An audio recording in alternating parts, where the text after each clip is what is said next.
आज से 13 साल पहले 2 मई 2011 को ये रात के 1 बजे की ही बात थी जब पाकिस्तान के एबटाबाद में अमेरिकन सोल्जर्स ने दुनिया के सबसे खतरनाक आतंकवादी ओसामा बिन लादेन को उसी के घर में घुसकर मार गिराया। देखो, हुआ कुछ ये था कि ओसामा बिन लादेन ने साल 1993 से 2001 के बीच अमेरिका पर 3 घातक हमले किए, जिसमें सबसे पहला था साल 1993 का वर्ल्ड ट्रेड सेंटर अटैक, दूसरा था साल 1998 का यूएस एम्बेसीज अटैक और तीसरा और सबसे दर्दनाक था साल 2001 का 9/11 अटैक। इस 1993 ब्लास्ट में टोटल 6 लोगों की जान गई और हजारों की संख्या में लोग इंजर्ड हुए थे। इस 1998 एम्बेसी अटैक में टोटल 224 लोगों की जान गई और 4,500 लोग जख्मी हुए थे। और साल 2001 में जो 9/11 अटैक हुआ था, जो अमेरिकन हिस्ट्री का सबसे खतरनाक अटैक माना जाता है, उसमें 3,000 लोग मारे गए थे और हजारों लोग इंजर्ड हुए थे। अमेरिका को इतना ज्यादा नुकसान पहुंचाने के बाद अलकायदा जैसे खूंखार आतंकवादी संगठन को बनाने वाला दुनिया का मोस्ट वांटेड क्रिमिनल अमेरिका का अब तक सबसे बड़ा दुश्मन बन चुका था। ओसामा को मार गिराने के लिए अमेरिका की इंटेलिजेंस एजेंसी CIA ने कैसे कैसे क्या क्या प्लान किया, वो तो हम आगे इस वीडियो में समझेंगे ही। लेकिन उससे भी पहले 3D एनिमेशन की मदद से ये समझो कि अमेरिका के जाबाज कमांडोज ने यानी कि नेवी सील्स ने इस अमेजिंग ऑपरेशन को सक्सेसफुल बनाते हुए ओसामा के रूम में जाके उसमें 3 गोलियां कैसे दागी। सबसे पहले मैप्स एंड लोकेशंस पर एक नजर मार लो। ये है अपना भारत और इधर अपने पड़ोसी गरीब देश पाकिस्तान में यहाँ एक सिटी है जिसका नाम है एबटाबाद। जब सील्स ने ओसामा बिन लादेन को मारा उस समय वो यहाँ एबटाबाद में ही छुपके बैठा हुआ था। आपको ये भी पता होना चाहिए कि इस ऑपरेशन के लिए सील टीम के हेलीकॉप्टर्स ने अफगानिस्तान में एक सिटी जलालाबाद से उड़ान भरी थी। ये जलालाबाद ही यूएस नेवी सील्स का बेस था। ओवरऑल इस मिशन में सील्स टीम को जलालाबाद से एबटाबाद जाकर ओसामा बिन लादेन को मारकर वापस जलालाबाद सेफली आना था और इस मिशन का नाम ऑपरेशन नेपच्यून स्पीयर रखा गया था।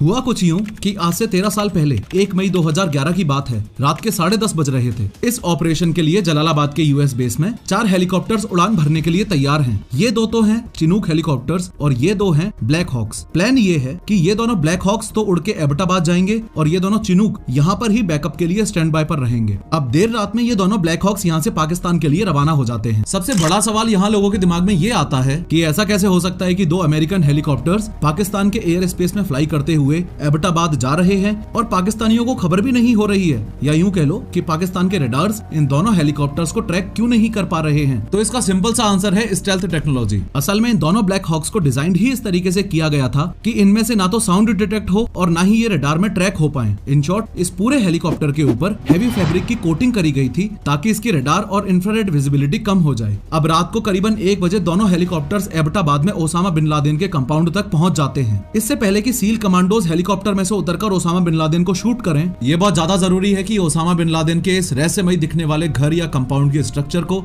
आप अच्छे से समझ लो। ये जो ऑलमोस्ट ट्रायंगुलर शेप्ड प्रॉपर्टी आपको दिख रही है, ये पाकिस्तान के एबटाबाद नामक शहर में ओसामा के छिपे रहने का ठिकाना था। आप क्लियरली नोटिस कर पा रहे हो कि ये प्रॉपर्टी कितनी ज्यादा आइसोलेटेड है। आसपास सटा हुआ कोई भी मकान आपको देखने को नहीं मिलेगा। इसमें ओसामा बिन लादेन इस टॉप फ्लोर पर यहाँ रहता था। सामने से ये रास्ता है और ये लेफ्ट साइड वाला कंपाउंड खाली पड़ा रहता था। इसमें ये लोग सिर्फ कचरा जलाते थे। ये घर की मेन एंट्रेंस थी और आगे चलकर एक और गेट था। ये पार्किंग वगैरह का स्पेस हो गया और सामने ये जो आपको दिख रहा है ये गेस्ट हाउस था। एक बात आप क्लियरली नोटिस कर पा रहे होंगे कि अगर ओसामा बिन लादेन तक पहुंचना है तो किसी को भी इन दोनों ही गेट्स के अलावा इस गेस्ट हाउस से होकर भी गुजरना ही पड़ेगा। अब जैसे ऑपरेशन नेपच्यून स्पीयर सील्स की स्किल्स और प्रिसीजन की वजह से ही सक्सेस की ओर जा रहा है, सिमिलरली आपके फ्यूचर में सक्सेसफुल होने के लिए भी स्किल्स बहुत जरूरी हैं। और अगर आप अपना फ्यूचर टेक में देख रहे हैं तो स्केलर के एक्सपर्ट्स आपको बेस्ट लर्निंग देते हैं और आपकी स्किल्स को टॉप नॉच लेवल पर लेके जाते हैं। स्केलर इंडिया का एक टेक प्लेटफॉर्म है जो आपको डेटा साइंस और सॉफ्टवेयर रोल्स के लिए प्रिपेयर करता है। यहाँ के इंस्ट्रक्टर्स टॉप टेक कंपनीज के एक्सपीरियंस्ड इंजीनियर्स हैं जो आपकी डेली मेंटरिंग करते हैं और 80+ रियल वर्ल्ड केस स्टडीज का एक्सेस भी देते हैं। स्केलर के ज्यादातर लर्नर्स को गूगल, मेटा,